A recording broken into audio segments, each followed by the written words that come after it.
स्वागत है दोस्तों मेरे यूट्यूब चैनल में। आज हम सुनेंगे बेताल पच्चीसी की 24वीं कहानी, जिसका नाम है एक अद्भुत कथा। तो चलिए दोस्तों शुरू करते हैं। वह रात किसी राक्षसी के समान थी। शमशान में यत्र तत्र जलती हुई चिता ही मानो उस राक्षसी की आंखें थी। ऐसी महाभयानक रात में राजा विक्रमादित्य फिर से शीशम वृक्ष के नीचे पहुंचा और बेताल को नीचे उतार लिया। फिर वह उसे कंधे पर डालकर मौन भाव से अपने गंतव्य की ओर चला दिया। कुछ आगे चलकर बेताल ने पुनः मौन भंग किया। राजन, बार बार की इस आवाजावी से मैं तो बिल्कुल ऊब चुका हूँ, किंतु तुम पर कोई फर्क नहीं पड़ा है। अब मैं तुमसे एक महाप्रश्न पूछता हूँ, इसे सुनो। दक्षिण पथ में धर्मनाम नाम का एक मांडलिक राजा राज करता था। वह राजा बहुत ही सद्गुणी था। उसके बहुत से गोत्रज थे।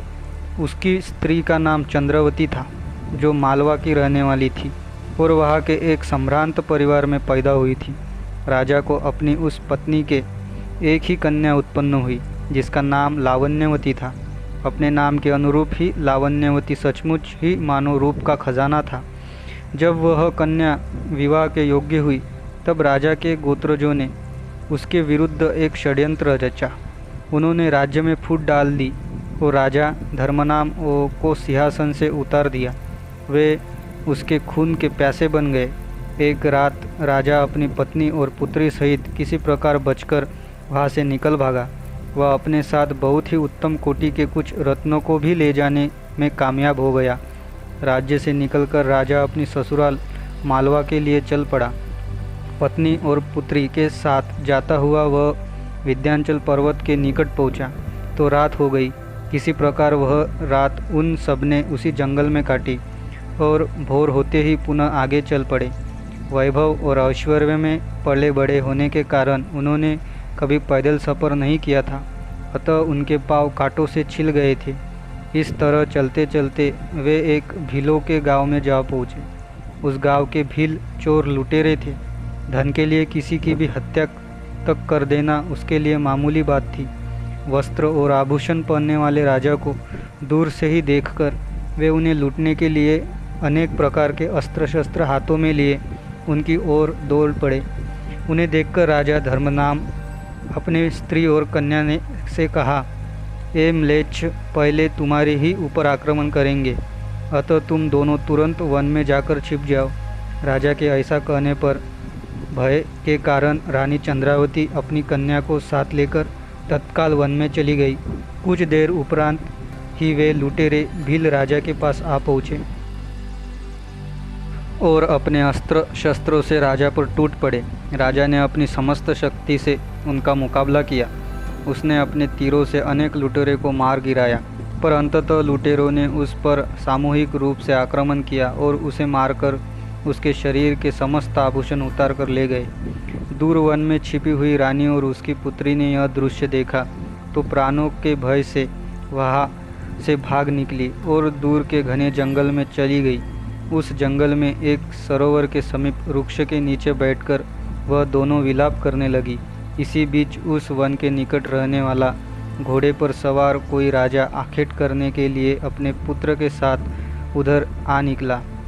उस राजा का नाम था चंद्रसिंह और उसके पुत्र का नाम था सिंह पराक्रम। धूल में उभरे हुए उन माँ बेटी के पदचिन्ह देखकर चंद्रसिंह ने अपने पुत्र से कहा, हम दोनों इस सुंदर और उत्तम रेखाओं वाले पदचिन्हों का अनुसरण करते हुए आगे बढ़ते हैं। ये चिन्ह अवश्य ही दो महिलाओं के हैं। यदि वे स्त्रियां हमें मिल जाए तो उनमें से एक को तुम ब्याह लेना। पिता की बात सुनकर उसका पुत्र सिंह पराक्रम बोला, उन स्त्रियों से जिसके छोटे छोटे पैर हैं, मैं उसी के साथ विवाह करूंगा। अवश्य ही वह स्त्री कम उम्र वाली है और मेरे योग्य है। दूसरी बड़े पैरों वाली से आप विवाह कर लेना। पुत्र की बात सुनकर उसका पिता बोला, तुम यह कैसी बातें करते हो पुत्र? तुम्हारी माता को मरे अभी कुछ ही दिन तो बीते हैं। वैसी योग्य गृहिणी को खोकर अब मुझे किसी और की कामना कैसे हो सकती है? इस पर उसके पुत्र सिंह पराक्रम ने उत्तर दिया, पिताजी, आप ऐसा न कहे। मैंने जिस स्त्री के पदचिन्ह देखकर उसे अपनी लिए पसंद किया है, उसे छोड़कर दूसरी स्त्री को आप अपनी भार्या अवश्य बनाएं, आपको मेरे प्राणों की सौगंध। फिर दोनों पैरों के निशान देखते हुए धीरे धीरे आगे बढ़ने लगे। जब वे दोनों विलाप करती हुई उन माँ बेटी के निकट पहुँचे तो दोनों स्त्रियाँ सहमकर चुप हो गई। उन्होंने उन बाप बेटे को भी कोई लुटेरा ही समझा था, लेकिन जब राजा ने उन्हें अपना परिचय देकर निर्भय होने के लिए आश्वस्त किया तब वे दोनों स्त्रियों को अपने घोड़े पर बिठाकर अपने महल में ले गए। महल में पहुंचकर उन पिता पुत्र में आपस में यह वार्तालाप हुआ कि अब उन स्त्रियों के साथ विधि पूर्वक विवाह कर लेना चाहिए। दिए गए वचन के अनुसार राजा चंद्रसिंह के पुत्र सिंह पराक्रम ने रानी चंद्रावती को अपनी पत्नी बनाया, क्योंकि उसी के पैर छोटे थे, जबकि राजा चंद्रसिंह को उसकी बेटी लावण्यवती से विवाह करना पड़ा, क्योंकि उसके पैर बड़े थे। इस प्रकार पैरों की गड़बड़ी से उन पिता पुत्रों ने क्रमश बेटी और माता से विवाह कर लिया। चंद्रावती अपनी ही बेटी की बहू बन गई। समय पाकर उन दोनों को पुत्र एवं कन्याएं उत्पन्न हुई। फिर उनके भी बेटी बेटे हुए। रात्रि के समय मार्ग में जाते हुए बेताल ने इस प्रकार यह कथा सुनाकर राजा विक्रमादित्य से पुनः पूछा, राजन, यदि तुम जानते हो तो यह बतलाओ कि उन माँ बेटियों में पुत्र एवं पिता के द्वारा क्रमश जो संतानें पैदा हुई उनका आपस में क्या संबंध हुआ। यदि जानते हुए भी तुमने नहीं बतलाया तो तुम्हें पहले का कहा हुआ शाप लगेगा। यह सुनकर राजा विक्रमादित्य सोच में पड़ गया। उन्होंने बहुत सोचा विचारा, किंतु बेताल के उस प्रश्न का कोई भी उत्तर उनकी समझ में नहीं आया।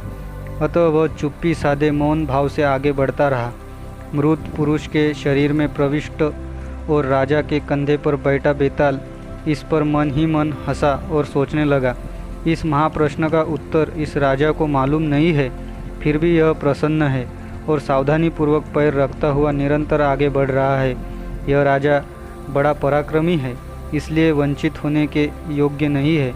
इसके अतिरिक्त वह भिक्षु मेरे साथ जो चाल चल रहा है वह इतने से ही चुप नहीं रहेगा, इसलिए मैं उस दुरात्मा को ही उपाय पूर्वक वंचित करूंगा और उसकी सिद्धि इस राजा के लिए सुलभ कर दूंगा, क्योंकि भविष्य में इसका कल्याण होने वाला है।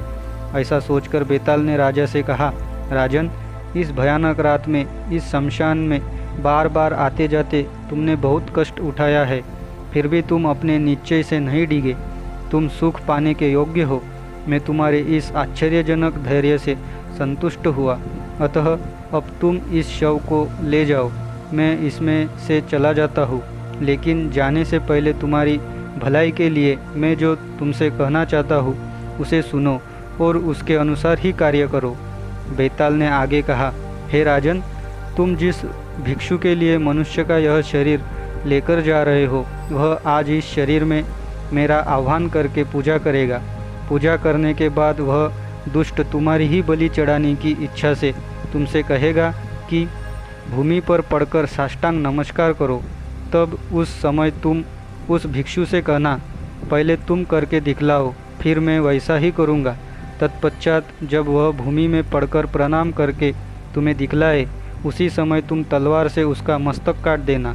तब विद्याधरों का जो ऐश्वर्य वह प्राप्त करना चाहता है वह तुम्हें मिल जाएगा। उसकी बलि देकर तुम पृथ्वी का भोग करोगे। ऐसा नहीं करोगे तो तुम्हारी बलि चढ़ा देगा। मैंने इसी कारण तुम्हारे इस कार्य में इतनी देर तक विघ्न डाला है। जाओ, तुम्हें सफलता प्राप्त हो। इतना कहकर राजा के कंधे पर लदे मृत शरीर से निकलकर बेताल चला गया। बेताल की बातें प्रसन्न हुए राजा विक्रमादित्य भी शव को लादे वह वटवृक्ष की ओर चल पड़ा, जहाँ भिक्षु ने उसे पहुँचने के लिए कहा था। दोस्तों, आप सुन रहे बेताल पच्चीसी की कहानियाँ। ऐसी ही रोचक कहानियाँ सुनने के लिए चैनल को सब्सक्राइब कीजिए। थैंक यू दोस्तों।